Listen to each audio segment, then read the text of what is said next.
Today's big talking point is the news that the Bank of England intend to keep rates at a low, despite the expectation that the unemployment target will be met in spring of this year.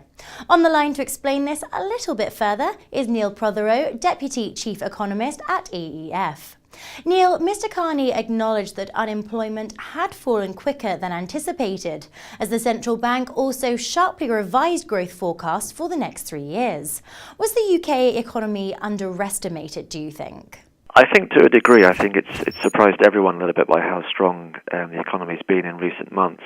But also there are other issues. So because growth has exceeded expectations, I think employment growth and the labour market has performed better.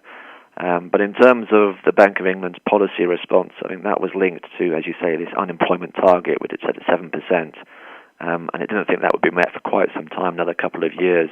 The reason it has been, or one main reason why it has been met a lot quicker, is that productivity in the UK economy has been very, very weak in recent years, and it hasn't shown any sign of rebounding. So in terms of growth, yes, that has surprised on the upside, but productivity has also surprised on the downside, and those two factors together have meant that the Bank of England's had to sort of reconsider its policy approach in recent months. Mr. Carney also stated that policymakers remain concerned that although the headline figures look strong, the economy has not yet reached escape velocity and could not withstand a rate rise.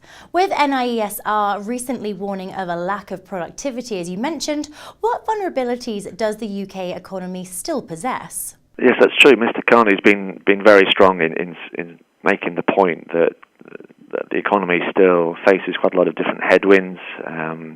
Particularly, I think he's mentioned a few times that sort of the sense of the unbalanced economy, the recovery and how unbalanced it's been. It's very much focused at the moment on private consumption, and everyone is quite keen that business investment and exports begin to pick up, as that was. Most people view that would direct the start of a more sustainable recovery over a number of years. And it's sort of interesting to see their forecast actually is still quite reliant on private consumption. It does have quite a big rebound in business investment, which, if it comes about, would be excellent news and would point to signs of a sort of more sustainable, longer-term recovery. On the export side, it's still quite weak, so and that's sort of quite linked to another vulnerability, which is the external sort of picture in terms of demand overseas, whether from the Eurozone, which, although looks a little bit better, is still at quite a weak level overall, and activity is quite weak there. So all these issues suggest that interest rates from the Bank of England, there's not going to be a rate rise anytime soon, and when there are, there'll be a very gradual increase, I should think. So if forward guidance has been modified, what will be next from the Bank of England? And which indicators will the central bank be using moving forwards? When could we expect a rise in the key rates? Well, as you say, it's moved from its previous policy when it was very much targeting this single unemployment rate target of 7%. And now it seems as if the Bank of England's effectively moved back to its almost sort of pre-forward guidance policy, where it was just looking at a range of indicators, albeit couched very much on the overriding theme of its 2% inflation target.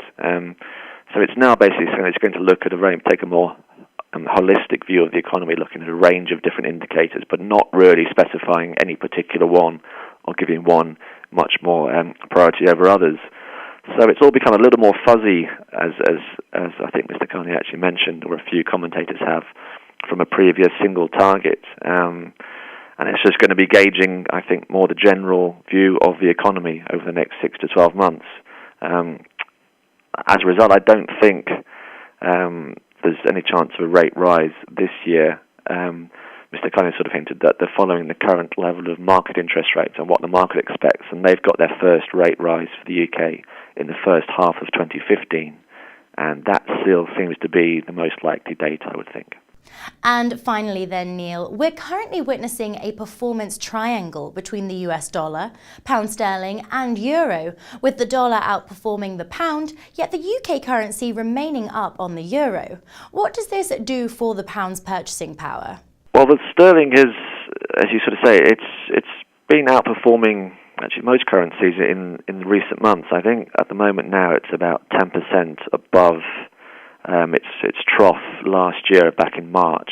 And on the one hand, that sort of is good if you're sort of taking holidays overseas from Britain. It makes makes your pound go a little bit further. You can buy a little bit more with the money. But on the other side, it sort of creates some issues in terms of trade competitiveness, and sort of the government and the Bank of England, we sort of go back to made quite a lot of this rebalancing issue for the UK economy. But a stronger sterling has an impact on exports and import costs for firms.